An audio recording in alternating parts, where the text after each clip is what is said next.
We have wonderful curators and programmers from around the world here to talk about their work. And I would like to introduce the host of this panel, Skadi Loist, who works for the Department of Media Studies at the University of Rostock, also works for the Lesbisch-Schwule Filmtage in Hamburg, co-founded the Film Festival Research Network, and also organized a wonderful conference on queer film culture last year in Hamburg, which served as an inspiration for this panel. And please welcome Skadi.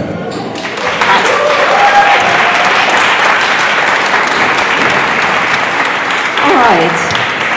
Thank you everybody for still being here. It's been a long day already, and it's kind of hard to come on as fangirls and boys after Christine Vachon. So, you know, bear with us. The children. This morning we already talked about reimagining queer archives, and there was already, you know, a bit of overlap being produced or bridges being built to our panel back then. Right now we're going to talk about queer film festivals in practice, and we're going to focus mostly on curating and programming issues. As has also been mentioned this morning already by Wieland, and is also in the brochure, queer film festivals have been around for nearly 4 decades now. That's a long time, since the 70s, when the first queer film series and single events started, and then the first festival that's still existing, Frameline, came about in 1977. Since then, more than 330 queer festivals have been established over the years. Several have faltered again because of burnout, no finances, or, you know, like just falling apart for other reasons, but been replaced by new and other ones. There are currently about 260 active queer film festivals in the world. That's a lot. That's a whole own circuit. And on the panel, we tried to come up with a good mix of people, of backgrounds, of different ages of festivals. We have the oldest festival, the big, you know, representational burden being put on desks later on. We have programmers and directors of very young festivals that have only been happening for a year or two. And we have the middle-aged ones, and those that are not called queer, but, you know, are the sex-positive ones, like the Porn Film Festival. So there's going to be a range, and I'm going to introduce every person on stage very briefly, and get a little question for them, and then hopefully we have a time for a round of, you know, a couple of questions on the podium here, and then open up so everybody else gets a chance to talk as well. So let me start with Des Beaufort. She's the Director of Programming and Exhibition for Frameline, which, as I said, is the oldest LGBT, now new Q, LGBTQ, a film festival, Frameline, so welcome for being here. And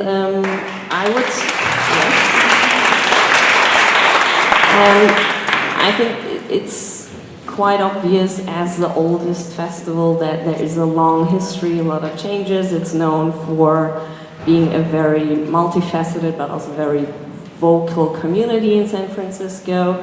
You know, over the history, there have been a few revolutions, if you will, you know, like the famous lesbian riot in the 80s, and then I remember vividly the discussion about the gender cater and trans inclusion and stuff. So I would like you to talk a bit about maybe the challenges and burden of representation for such a big festival.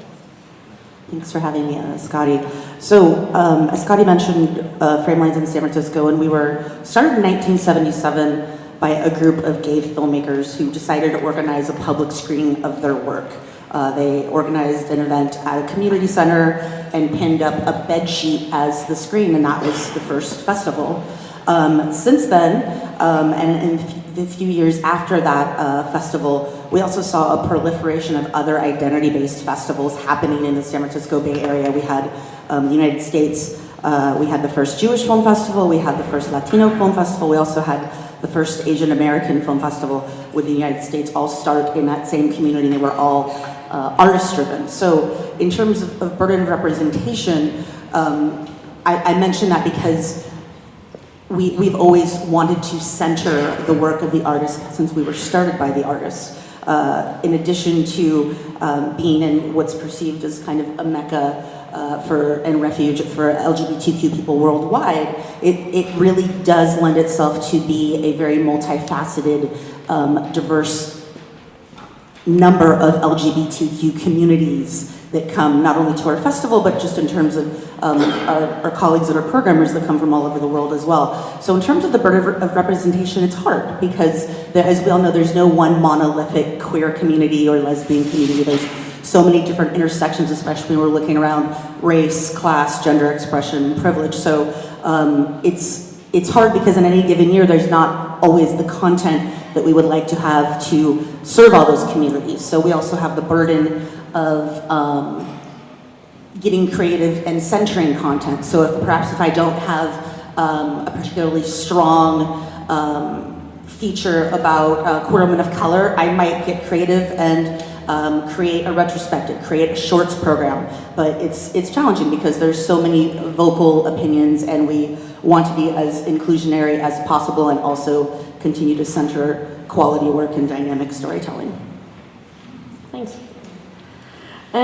For everybody who might wonder what order I follow this one, so I'm not gonna go by the way everybody's seated, just by this list in the program. Next up we have João Ferreira. He is the artistic director of Queer Lisboa. He's also an actor, playwright, university teacher, has been traveling a lot and talking about Queer Lisboa also. So welcome, João, first of all.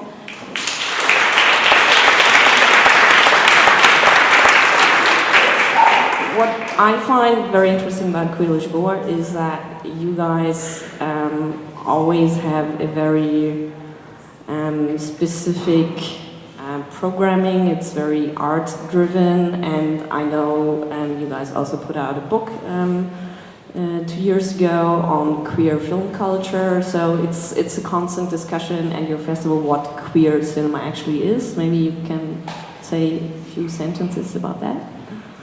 Yeah, I'll just give a very quick context. The festival is running for 20 years this year. It started in 97. And although it was born at the time inside a gay and lesbian association, 3 years later it became independent. And I think from that moment we started working for a very broad audience. What also helped was that we were the first film festival in Lisbon. We were the only film festival for many years. So it was kind of an imposition from the outside that we screened that our films were not only gay, lesbian, or trans, that we had to open. And that I think really helped the festival to develop in this way that you're saying. So we're never so much worried about does it have an LGBT narrative, content, or anything, but how do I, as a queer individual, look at this film? So that's our perspective really on queer cinema. Yeah, I'll start. Thanks. I think we're going to come back to that discussion about what is queer in what context, but that's a very good starting point. Next up, we have Alexandra Karastoyan from Bucharest in Romania. She is a filmmaker and also a human rights activist, founding member of a trans activism NGO, and the director of the first feminist and queer international film festival in Bucharest. Oh. Thank you for having me.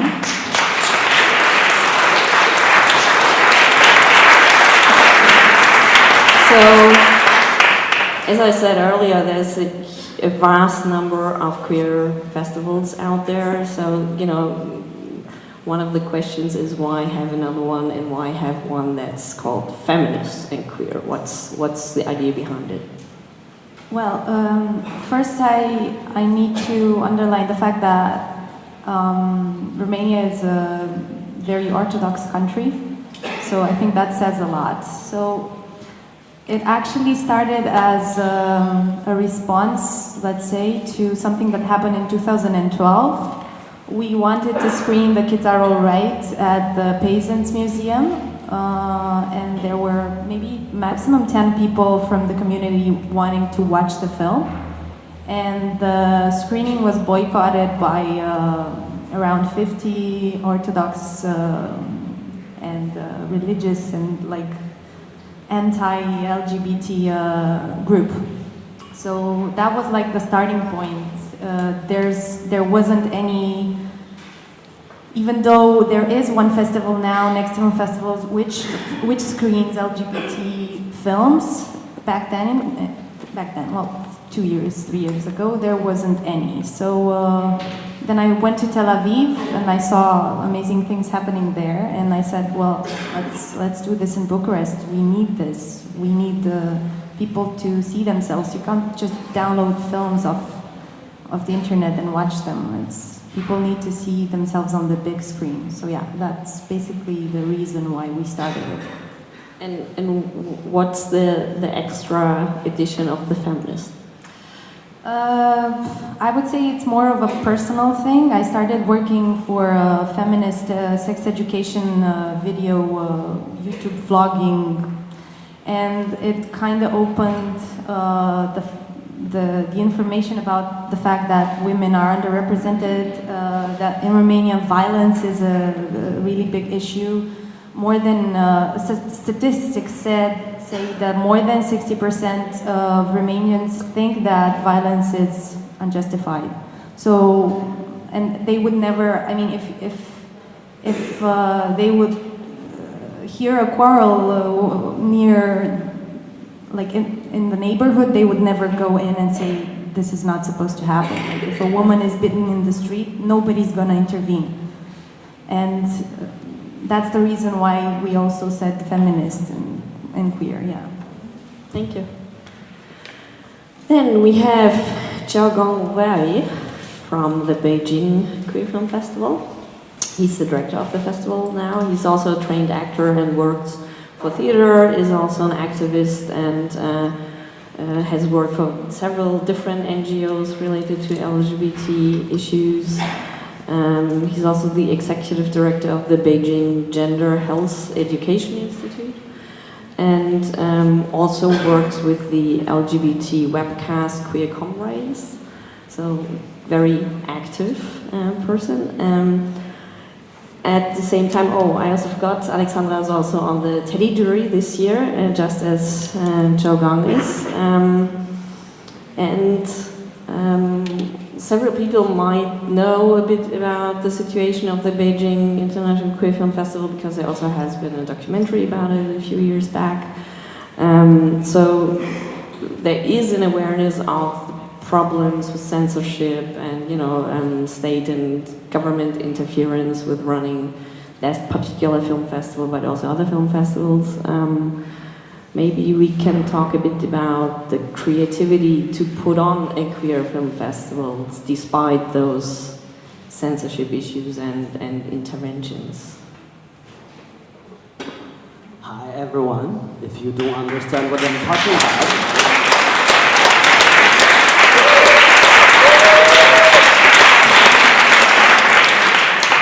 I have to say sorry, my English is not my first language, so if you don't understand, raise your hand. I will repeat again. And yes, I would say Beijing Queer Film Festival, I think, to be honest, we always have audience want to see the films. And this is not very difficult for us to programming this. There's a lot of film want to come to Beijing Korea Film Festival, but our big challenge, of course, with our authority, I think, is to have a place to show the film is very difficult. So it's been past 3 years. We kind of go this very guerrilla style. So we kind of like pick 10 plays, and each place will probably just put one film. If that film being shutting down, they still have the other 9 plays can show the films. So we even organize like screen the film on the bus, and we take a train from one place to the other place. We show the film on the train. Everybody have bring their computer, so we give their like this sticker so they can show the film on the train from one stop to the other stop. So yeah, we use a lot of different ways to show the film. But I have to say, which is sometimes also kind of missing. When I remember when I was last year when I was in Taiwan Korea Film Festival, when I sit in the cinema, which is really nice. We are still fighting for finding a better, how to say, the projector. So every time we say, who has better projector? We can show the film, But I have to say, we're missing seeing the film in a big cinema, and I wish one day we can, be able to show the film in the cinema. Thank you.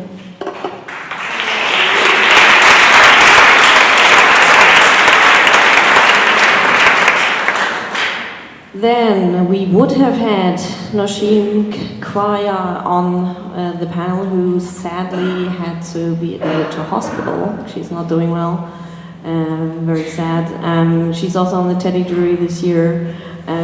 She is also the artistic director of Glitch QT Film Festival in Glasgow, so queer, trans, intersex, people of color film festival in Glasgow, which is brand new, had its first edition last year, and for obviously it's with a very specific idea of what kind of films to show, in order to fill a certain gap in representation. Also, it would have been really interesting to talk about Glasgow, because last year another festival was founded there as well, SQUIF, the Scottish Queer International Film Festival. So, maybe there's hopefully some other way to talk about that with Nosh when she's better and back from hospital.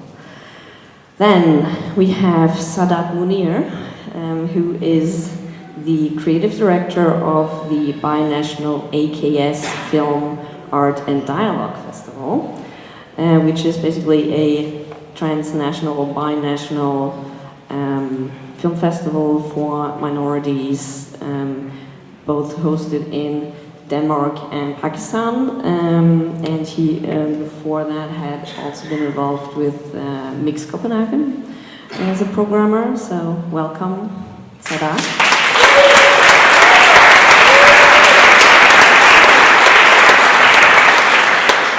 And we already heard a bit about the specificity of cultural context, regional context, political context, and I think that's also extremely interesting with your new festival that you just founded, looking at minorities or marginalization both in Denmark and Pakistan. Maybe you can say a bit about that idea.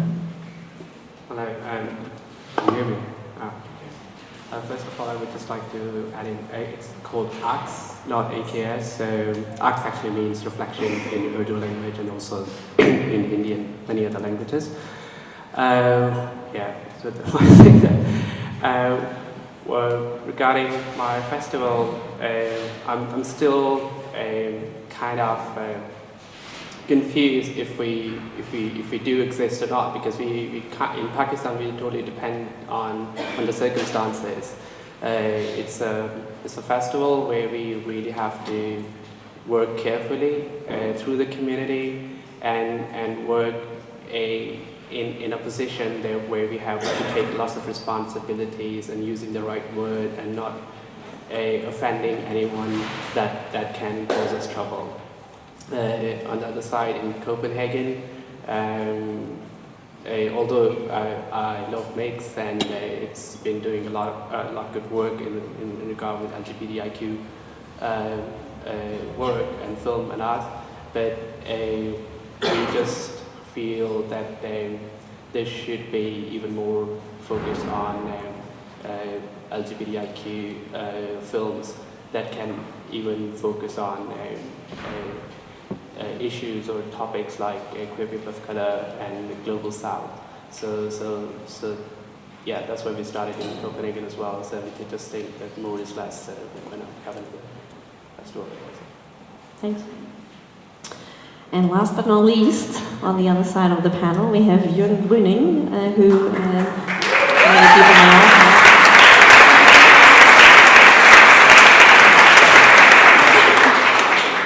He's been around for a while as a film producer and curator for several festivals.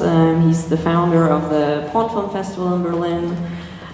He's probably best known also as producer of the Bruce LaBruce films, but also for Cheryl Denier's films.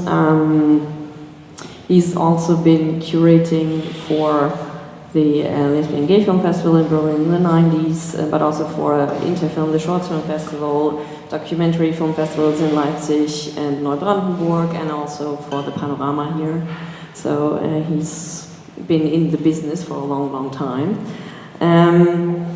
Since you already mentioned in your little statement that the Porn Film Festival in itself is not a queer festival per se, but still connected to another maybe sub-circuit of other porn/erotic festivals, Cineking, Pop Porn in Sao Paulo, Perv in Melbourne. Maybe you can talk a bit about the intersection or the relation between those festivals, also the Porn Film Festival and LGBTQ festivals on film. You know, I wouldn't go too deep in the beginning because I think we should have a dialogue about this. I only give some facts about the Porn Film Festival or the situation in Berlin. You know, as you mentioned, you know, Wieland and the Berlinale and Salzgeber showed a lot of queer films or LGBT films for decades, you know, so, and there was no LGBT festival in Berlin. I founded it with some other people in 1993. And we stopped after 3 years because I decided, or I had the feeling that I'm not showing the films the LGBT community was interested in, so I thought, why should I do a festival they don't want, and films they don't want to see, so we stopped. And I founded the Porn Film Festival in 2006, and as you know, I'm known for working with Bruce LaBruce, who calls himself a reluctant pornographer. I'm an open pornographer, you know, I have no problems with this. So, and the Porn Film Festival, I would say, shows films which show a diverse range of sexual expressions of human and non-human identities, you know. So, and the other focus, of course, is you know, porn has this cliché image that there's not a well-balanced representation of female desire in the porn industry, so our focus is also to show a lot of female identified filmmakers in our festival, and we nearly reach our goal of half of the filmmakers are female identified. And the third focus, of course, is that we are looking for cultural landscapes, films from cultural landscapes where sexuality is oppressed, marginalized, censored, or so, you know. That's a very hard task to really find people. And what we, of course, endure then is when we, for example, would like to show an Iranian film which deals with sexuality there. And when we asked, and they say, for example, we cannot show the film in your festival because it's called Porn Film Festival. And of course, we have to accept that then too. Thanks.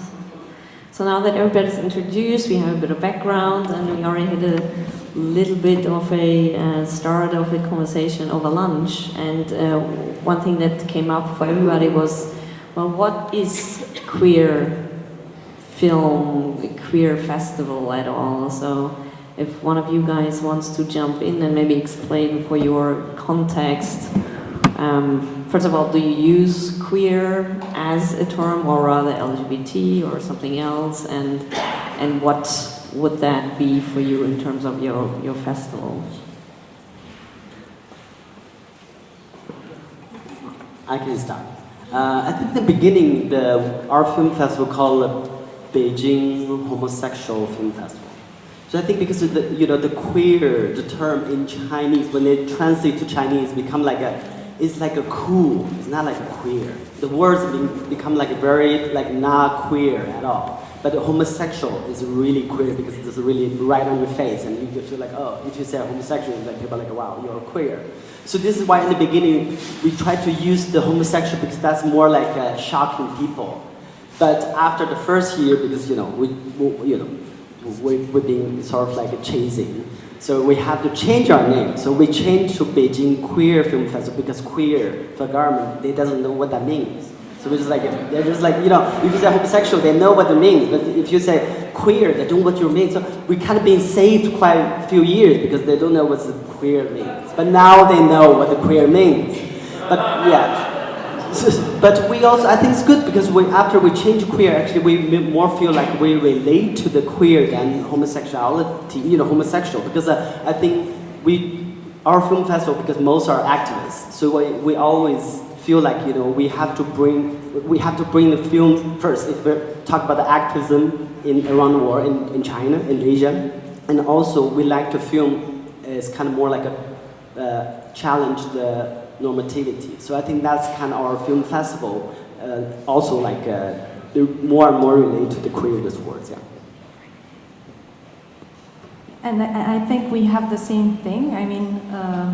People don't really know what queer means, so we got the chance to get some money because of that, and because of having feminism in front. So somehow, although we see it as an umbrella term, it kind of was an advantage for us, whereas the case in which we would have called it LGBT or even homosexual or lesbian, that would have been a mistake. So it's also called queer in the native term of the festival? Sorry? In Romanian, in like the original language name of the festival is also called queer? There's no original name. So it is in the English title, okay.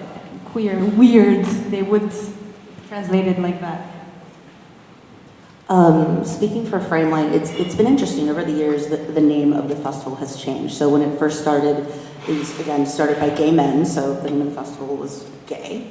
And then about 4 or 5 years later, we added lesbian. And then 10 years ago, or I guess 11 years ago, Frameline 29, we added the B and the T to the acronym because if you were to spell out San Francisco International Lesbian, Gay, Bisexual, Transgender Film Festival, it would be very long. And then, again, this question about representation and burden and really centering inclusivity as well as underrepresented folks, we added the Q last year. Now, we had an interesting conversation at lunch about, well, why isn't it queer? And so speaking from a North American perspective, a lot of our resources have to do with different funding streams, whether it's foundations, whether it's government grants, which are much smaller, but we rely also as a festival on individual members. A lot of our members, and I'm just going to, as Cheryl said, speaking truth, a lot of our members look a certain way. They happen to be older gay men of a certain age, and the word queer does not resonate with them. So we find that, strategically, yes, we interchangeably use the phrase queer and LGBTQ, and we're also looking at, serving younger audiences who embrace the word queer. But we have found that even in San Francisco, it's still a very polarizing word. So internally, we switch it up and use them interchangeably, but currently the title is LGBTQ. Which is interesting as, on the one hand, it's a counter term. On the other hand, now, if you add it on, it becomes its own identity. So, yeah, lots of discourse going on there. Yeah. But Sadat was gonna Yeah, answer. I mean, it's almost the same as you have the situation in Romania, China. But since our festival, we are a very underground festival. We don't really do any public announcement of our festival, or it's not at all public. So it's mostly directed toward our collaborators, as in especially in Pakistan, collaborators as in foreign embassies, or the community members. So for community members, it's sometimes easier to use the word LGBT because it's something they have heard about. And I've just had this experience while communicating with the American embassy in Pakistan, and they couldn't really understand the word queer. And they asked me like several times, "Are you going to show any LGBT films?" But in our paperwork, we try to use the terminologies more as in transgender and sexual minorities. Transgender, as you may know, in Pakistan, they have a law for third gender, so the transgender is the only alternative gender which is accepted. So, and the transgender community work more as in umbrella term. So rest of the LGBT can be covered easily underneath. But you can't be vocal about LGB. So we try to amend it more like transgender and sexual minorities. So we don't get into any troubles there. And in Copenhagen, we are free to use whichever word we would like to, but we are more comfortable using the word queer, and especially queer trans people of color. That goes with more with us. Now I would say something. So, we had a talk at the lunch about it, and when I remember correctly, I think you said it or somebody said it. A porn festival you can only do in Berlin. I don't agree with this. And, but of course the Porn Film Festival in a way is a queer festival, and it's not a queer festival. I would say, when people who have been at the festival know it's the most queer festival in the world, I would say, on one side. But, for me, when I was listening to Christine Vachon, for example, when she was talking about, doing an experimental film like Poison, and in 1991 all the gay and lesbians or gay guys would go and watch it. Nowadays they wouldn't, because it's too experimental, so I was also, a lot of like gay films didn't speak to me, and I wanted to be more open, so that's the reason why I said I'm doing a film which is open to any kind of sexual expression. And also what I learned, during my life, is for example, when you see something like fetish sexual role play, it's not important what kind of identity you have, because it's about submission and domination. So these kind of labels wouldn't work in our festival. Of course, in our program, we have certain kind of labels to give the audience an orientation, but the festival, what we can do, of course, in a very post-capitalistic urban environment like Berlin, is to have a public space where all these people can mix, and even a straight man can endure to see two gay guys fucking, or a gay guy sees hot lesbian fisting sex, for example, and this works in our festival. And for me it works in this way because there is a dialogue between everybody, and that's very important, I think.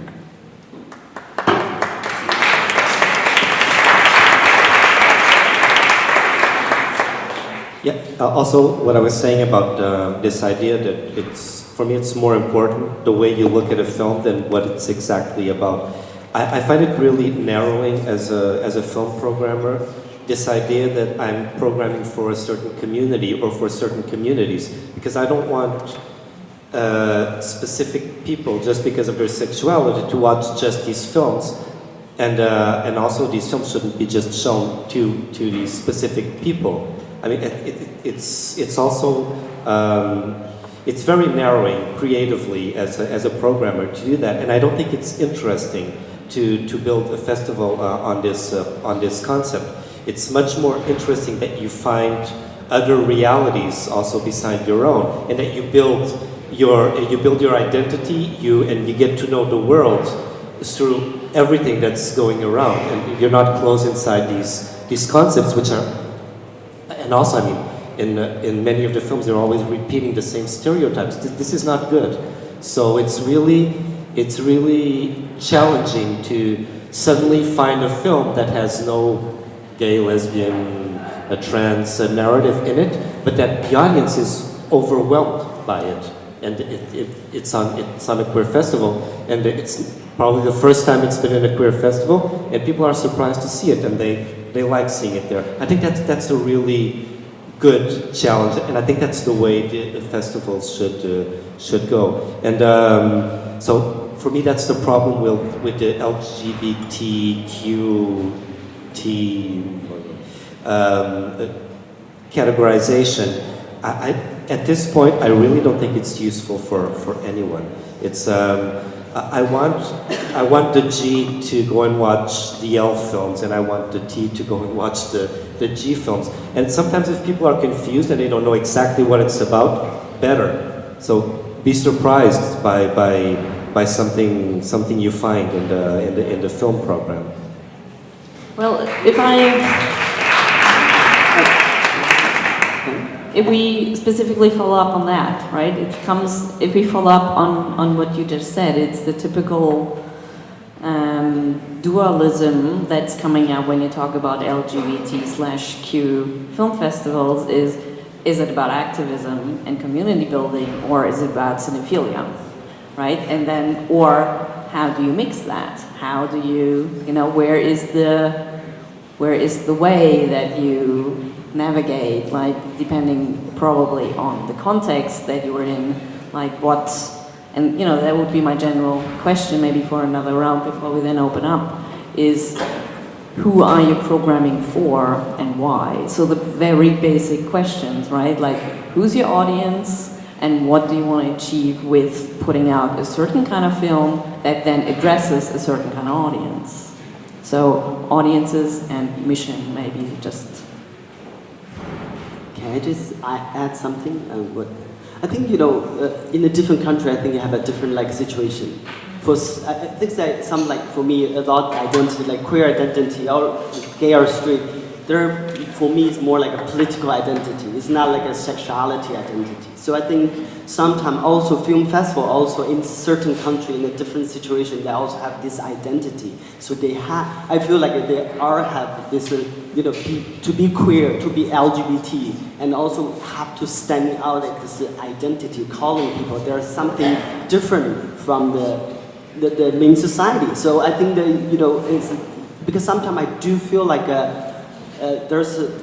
we have a lot of discussion inside too, how we can be queer, how we can be LGBT. I think sometimes it's not one side. When the queer film festival become too much about we don't want everyone, if you don't understand me, you cannot come. I think during that time maybe we need self-critic. But when we only go that way, but we still have to come back. So I think sometimes the movement is like you have to always to go and come back, go and come back. That's not one way to do. And they have to see this or they have to see that, or we have to cross. It's not necessary, but I do think, for us program, we have to be able, I think it's because thinking as an activist, sometimes you have to see this, how this discussion goes.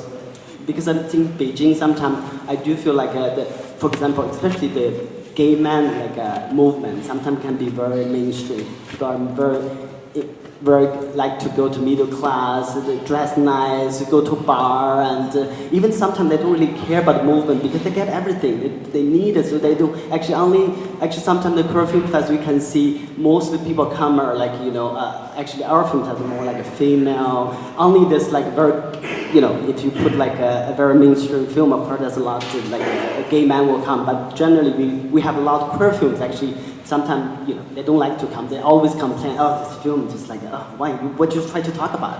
Like, you know, why just not talk about like a normal lives? And sorry, I'm being a bit like messy, but I just, yeah, make me thinking those questions. Yeah.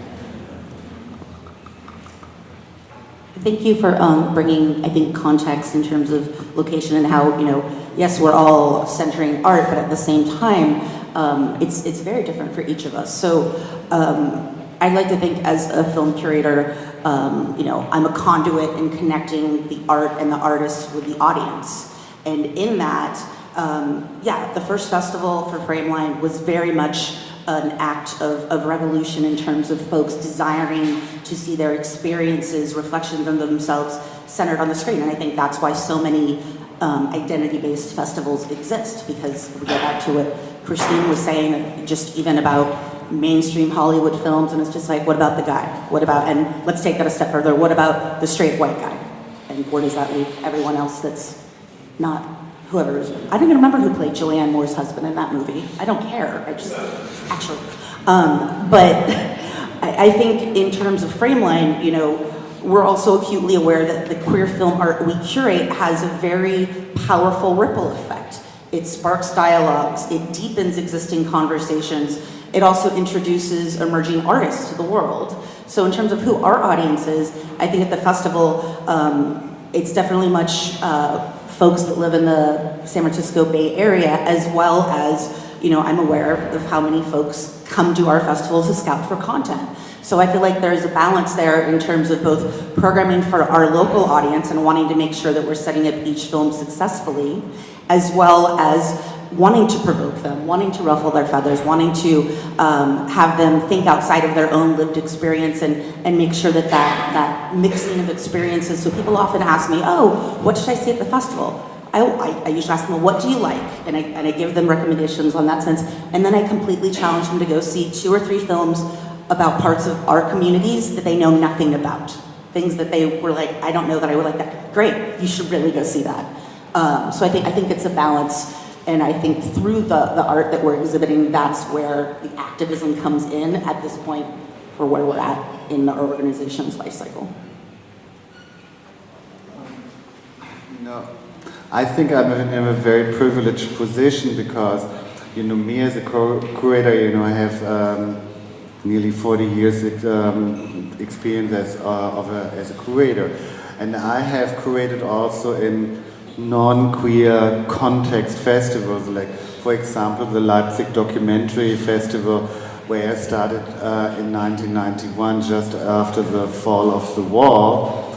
I was in a very hetero, Eastern normative context, and of course, and me as a privileged gay white male person, I try to put more other diversity into this. And out of this, you know, as I said before, I did the LGBT festival in 1993 in Berlin, and I stopped it because, you know, it didn't work for me.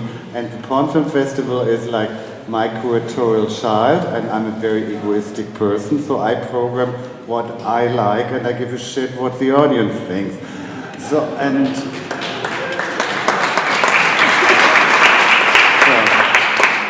I did it the first year by myself, but then I opened it up because, you know, I thought, you know, to torture the world only with my perspective is a little bit boring, so I asked some other people to come in.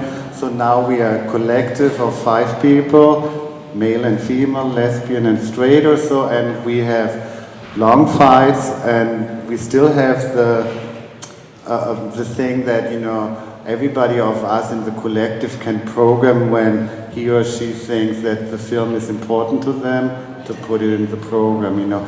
And I have to say, you know, we are very lucky because, you know, we have an appreciative audience, but we are a totally elitist festival, you know, so for a very marginalized community here in Berlin, and we have a total of 7,000 tickets in 5 days, which is like a minority, so I would say. So, and so it's our playground, and Manuela and Klaus, are you here? We are happy doing it, and I hope our audience is happy with doing it and coming to the festival. Well, when it comes to the curatorial part, we are relatively new in Pakistan. So our focus is more to build some sort of community back home, and since transgender community is somehow established community in Pakistan, although they are ostracized community, but there is a large number of transgender community in Pakistan, especially transgender women community, and they're considered outcast of the society. So for this year of festival, we are actually trying to do a few public screenings where we will screen just heteronormative documentaries which are popular in Pakistan. People haven't had a chance to see them, but we will invite people to see those films, but at the same time we will create transgender visibility during those screenings so they can sit along trans community and have the feeling of visibility of transgender community in Pakistan, so that can create some sort of dialogue. So it's more of a political activism we try to create in Pakistan, that where we can actually bring to parted communities together. So there should be at least a little hope for some sort of dialogue in Pakistan. I'm just curious, and I'm asking each of you, how do you keep your team together? We've been having problems with that, and I'm curious about advices on how to keep your team together. How do you keep people... In terms of burnout? Or in terms of... Yeah. Because burnout's real, we all know that. Yeah, burnout and like... Be nice to each other.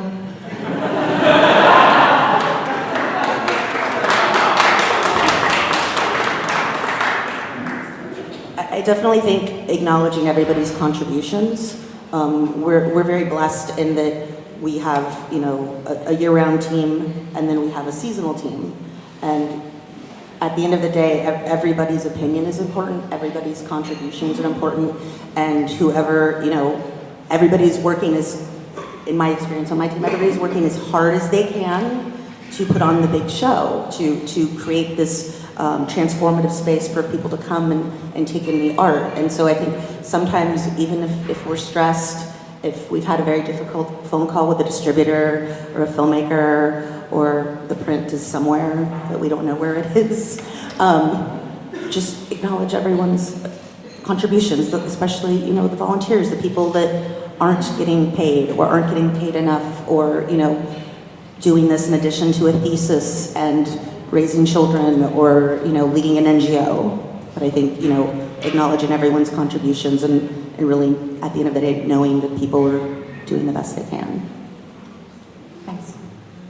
Well, in my project, I think we just need to find like-minded, crazy people who are actually willing to do something like that. So I think there are many of us out there. So yeah, so we just try to appreciate each other's work once in a while, and yeah.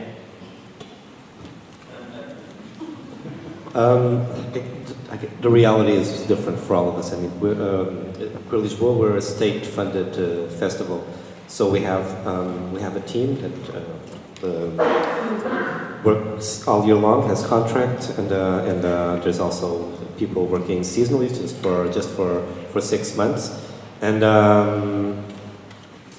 yeah, I guess we just try to do our best work and have fun, and that's it. But of course, the money helps. It's a very important element to keep a team together for continuing working there. At Beijing Queer Film Festival, we only have 7 to 9 members, so we take turn to be like a chair on duty. So each member, it can take 2 years. So that's how everyone have a chance to really hold a whole film festival, to show their idea, to be to how to program this festival. So this is how to keep our members together. I learned something from Desiree. So we have all year round volunteers, which are the 5 people programming and organizing, and then we have seasonal volunteers, so nobody gets paid at the festival. And some of the 5 people we are already most of the time for the 10 years together, so we know each other very well. So we love each other, we hate each other, we fight, but what is always very good is these intensive discussions about the program, which brings us closer sometimes or sometimes not. And what we did last year, you have to do this. We did it the old-fashioned way. We went away for a weekend, we cooked, we ate, we smoked dope and talked. That was really good, so.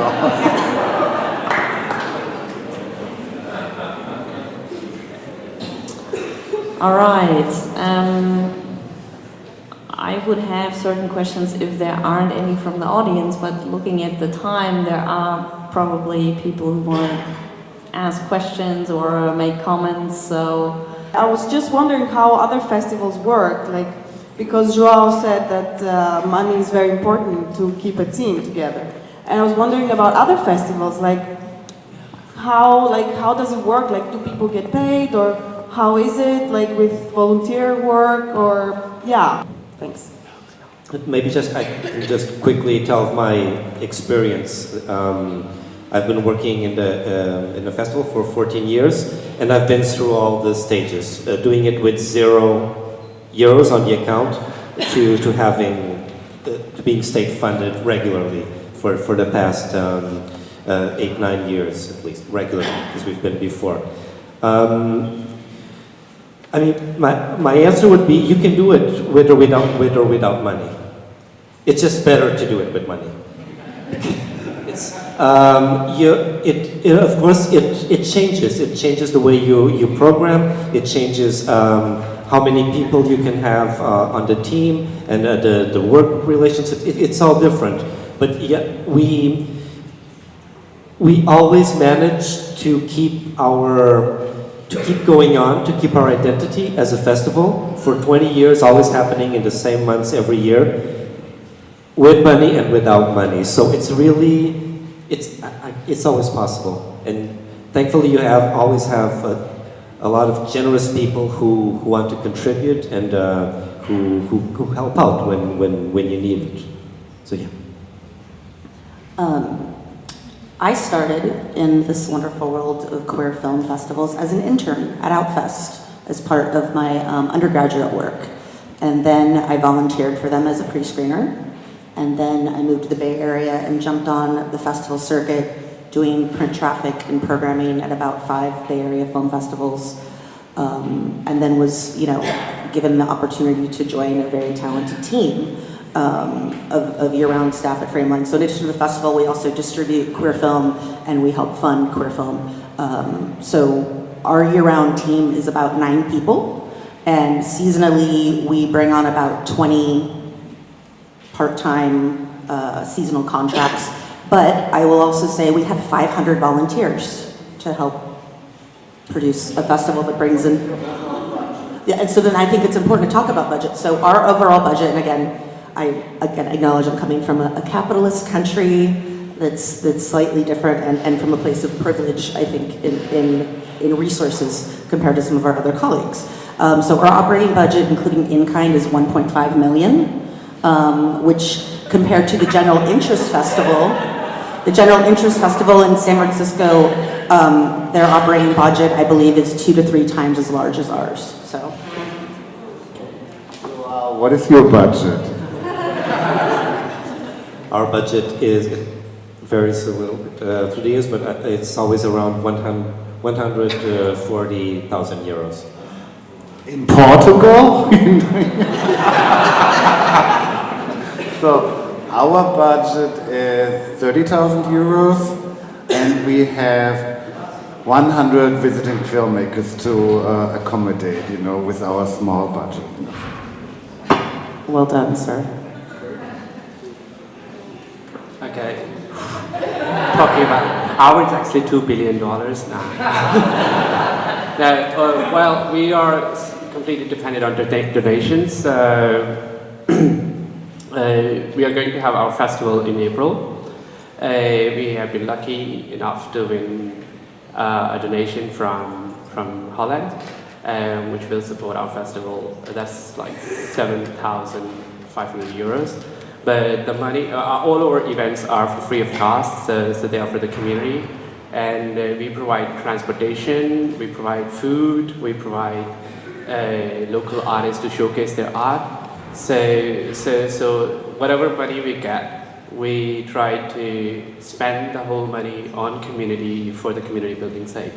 And we are a non-commercial festival, and we do not exist in Pakistan in documents. We exist only in Copenhagen, so don't tell anyone. And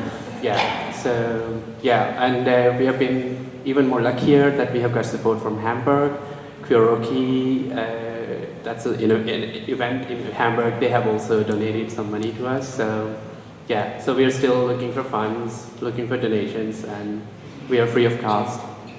And we provide food and transportation. If you come to Pakistan, so we'll give you free transportation to the film screenings and food as well.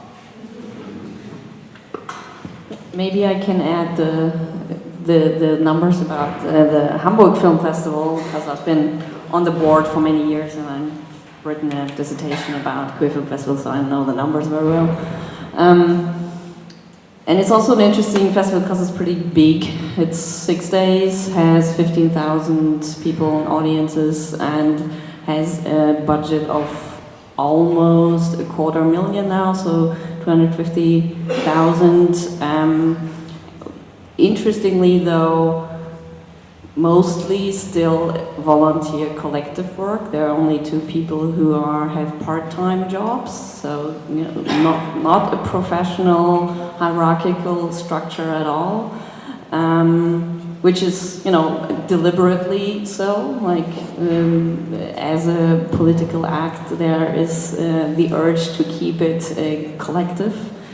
But that also means, that sounds like a lot of money, but it's not necessarily going into high salaries or anything. It's also going into screening fees, is going into bringing guests, is going into venues and the like, and a third of that money actually comes out of ticket sales, which is also an important thing. You need to program, at least once you're in pretty old, big festivals, the same for Frameline, you need to program also films that put bums into seats, so to speak, so you can cross-finance films where you know that not that many people are going to go. So that's also a part that might be interesting to think about, about the money issue in terms of programming. But are there any other questions? In the back there. I want just to share a thought with all you programmers, because we talk about how you put films together and you make a festival. I followed Teddy the last 10 years, and every year, the last 5 years, is getting harder because we don't have the budget as Portugal and Hamburg to take a film. For example, this year I'm like, okay, I'm gonna see the films that are in Teddy. But now the Teddy selected a film, if it is officially selected Teddy, it has been so expensive, and they don't even bother to give to a gay lesbian film festival. I remember the first thing that I got very angry, it was a few years ago with Call Me Kutsu. That I called and I said, we screened the film we request, and they said, oh, you have to wait to see if the other Athens International Film Festival will take, Thessaloniki will take, and we will see. And I said, excuse me, this guy died for LGBT rights. I mean, what? I don't understand. You make a work that's so important, and at the end, you make the LGBT festival so small, somehow. I don't know if you share my thoughts, but I really believe we have worked all this year all together, Now they buy a lot of LGBT films, many distribution companies, and at the end, this film, they cannot be screened in LGBT festivals. They don't give it. Or the amount they charge, you cannot touch them. So this is some thought I want to share with you. Thank you. Thanks, Danny.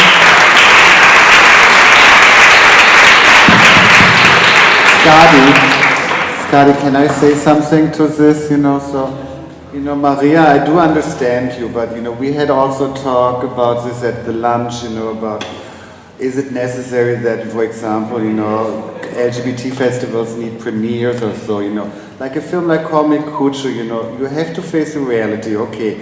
So there's this stupid sales agency and think, you know, they can make money.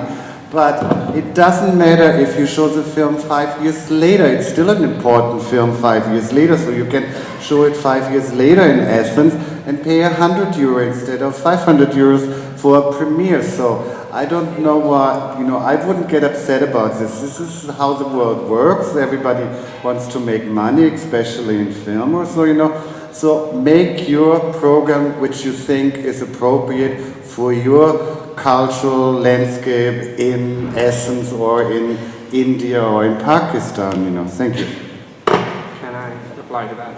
I'm sorry, I may have to disagree on this one. We in Pakistan, because we are not predicting our 5 years. If we get caught by police or the government, so we don't have it in any 5th year or the 2nd or the 3rd year.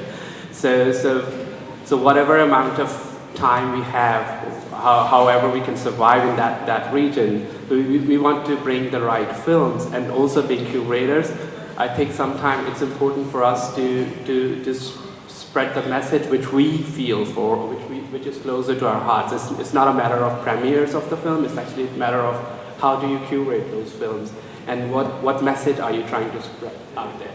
So if I want to, let's say for instance, I want to screen Call Me Cucho there, I actually want to, it's not about that particular title, it's actually about showing what the situation is in Uganda.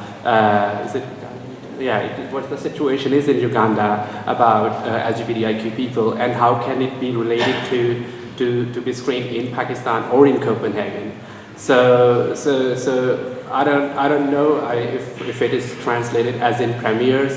It's more of what do we want to say or what kind of message we want to spread through those films.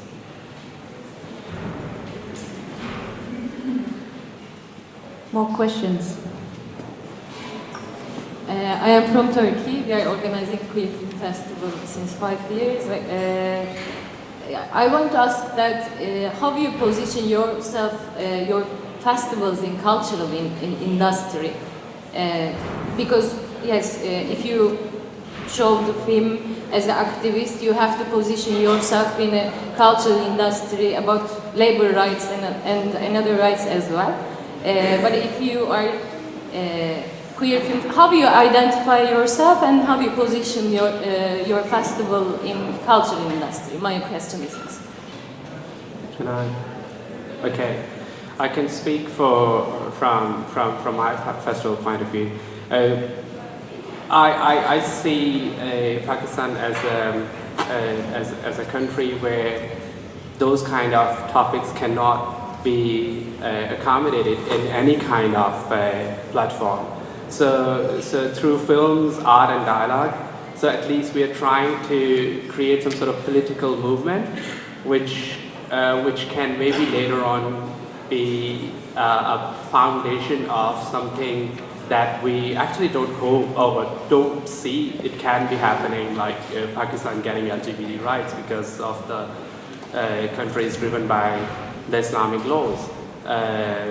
But still, if we can create some sort of dialogue on those topics, so it's more, we identify ourselves more as in political movement, I would say.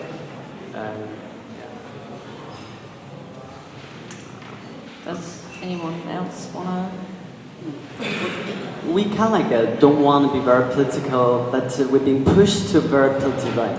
So, you know, it's like we really try to just show some films, which we can. It just really make us think about, actually, there's a really funny things. One of a former my colleague made, I think, in the Communist Party, when they start, they have to build 3 things. One is the airline, one is like a national flag, and third is the National Film Festival. So they see the film festival as a really important one. So this is why they kind of like, if this film festival are not controlled by the government, I think they find really a threat. So also Beijing Queer Film Festival is the longest independent film festival in China. So It was already been 15 years. And we have to change our name. Now you know I'm talking about Beijing Queer Film Festival. Actually, in China, there still have a Beijing Queer Film Festival named there, but actually we kind of, we're operating now like a live queer cinema way. So which is less sensitive because you have to change the name constantly so you don't get like on the radar. So, but here, of course, I'm talking about the Beijing Queer Film Festival. We know this is a history until today, but actually now we use the name called Live Queer Cinema Week. So, and we're also changing time all the time. Sometimes we say September, but there's a big national meeting, then we change to October. If there's something happened there, we push. It's like I think our identity is very kind of flexible. As long as we can put film on, and the people always will find us. So. I think in terms of Frameline's identity, it is definitely, we're one of we're an identity-based festival, but we're also one of the largest film festivals in the United States. We have an attendance of between 60 to 65,000 people per year over 11 days. So it's a bit of a queer beast, if you will. And we're also the largest LGBTQ arts gathering in the state, so I think in terms of when I think of what is Frameline's cultural identity, it's definitely rooted within queer culture versus Bay Area or American culture. At least that's how I've always thought of it. But also, every time I come here, I talk to our colleagues, and I'm just like, oh wow, like sometimes I'm just so damn American, I don't even realize it. But I will just say that it's really, I think, going back to your previous question of activism and cinephilia, it's really a film at this point. I think it's become about the films, and yes, people are getting exposed to different topics or social justice issues or identities that they weren't thinking about. So I think that's something I need to think further about what is our cultural identity beyond film and queer. I think we have time for a couple more questions because we started late, but also then soon there are more and more people arriving in the back, so there will be the big queer programmers meeting later. But since we're still here, everybody seems still happy to listen or ask questions if you want. Yeah. Dagmar from the Hamburg Queer Film Festival. Just to follow up on the question on cultural industries, that's a term from, as you know, Horkheimer Adorno's Dialektik der Aufklärung, which they both wrote in exile as refugees from the Nazis when they came to Hollywood and had this incredible shock. And Adorno also said, es gibt kein richtiges Leben im Falschen, so there's no right way of life in the wrong life, and we all live in the wrong life. It's capitalism. So, and there is no way to avoid that right now, as long as it exists. But there are different ways of navigating to it.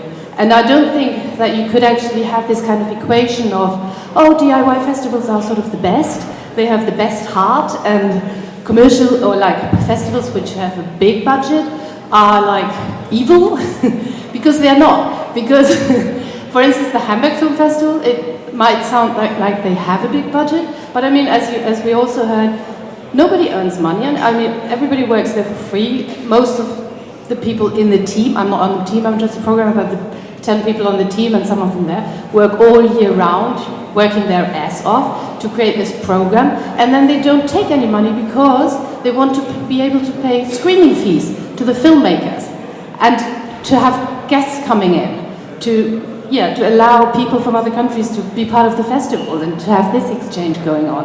And a festival like Frameline, but also Outfest in LA, I mean, they are big budget festivals, it sounds like that, but then on the other hand, they are showcasing films which we wouldn't know otherwise.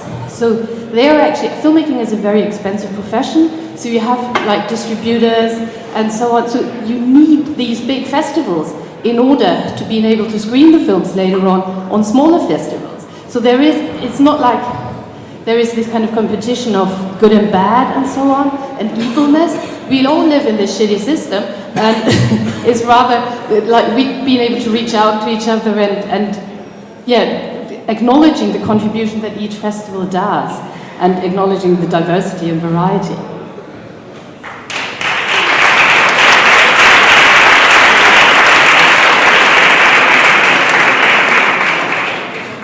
Maybe following up on that advertisement for the fabulousness of queer film festivals. It's also maybe, you know, like a very positive side, but also with a little bit, you know, critical tinge maybe is also that since there are that many and big queer film festivals around, that they are now in a certain way somewhat an alternative system of exhibition, right? I mean, there are a lot of films that travel the circuit to a couple of hundred festivals now, if they're good films. So that's in one way good in terms of circulating ideas, but also circulating film as a product and help filmmakers in a way that Jürgen probably can talk about as a producer later if he wants to. Another thing that I find quite interesting is that move from actively selecting certain kind of film, but also if you have the feeling like certain stuff is not submitted, like how on the one hand go actually actively search for content, but also what, for instance, Frameline has been doing in other film festivals as well, is try to support filmmakers actually by giving out money, as in the completion fund as Frameline does, or Outfest has a script lab, I think, still. So, you know, the active part that the festival circuit is playing in creating film and creating a film culture, which is also an important bit that also goes beyond the LGBT activism issue, maybe. It's would be something one could talk about if we wanted to. Maybe, Jürgen, do you want to add something as a producer on that side, maybe, or is it, are we too far off already? You know, it was very interesting for me to listen to Christine, you know, because I met Christine, I think, in 1983 or 4 in New York when she was with Apparatus, and Todd and Tom were not known filmmakers, and we both were not even producers, or, you know. So, and she makes it into Hollywood, and I'm doing low-budget film.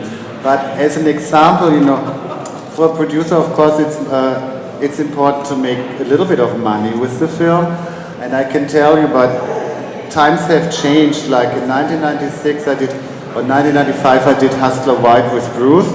And Hustler White is the most successful, commercially successful film Bruce did. You know, we had theatrical release in France, in America, and we actually made money.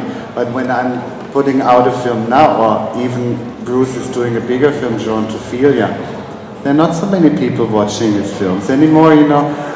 It's because of the structure, how films are seen now, or that people are not interested in more different work or so, you know, and it definitely doesn't cross over anymore, and the only chance to show your gay content is in LGBT festivals, and that's for me then the only source of income I have, you know. So as a very independent producer, I'm really depending on income from LGBT festivals to make more film.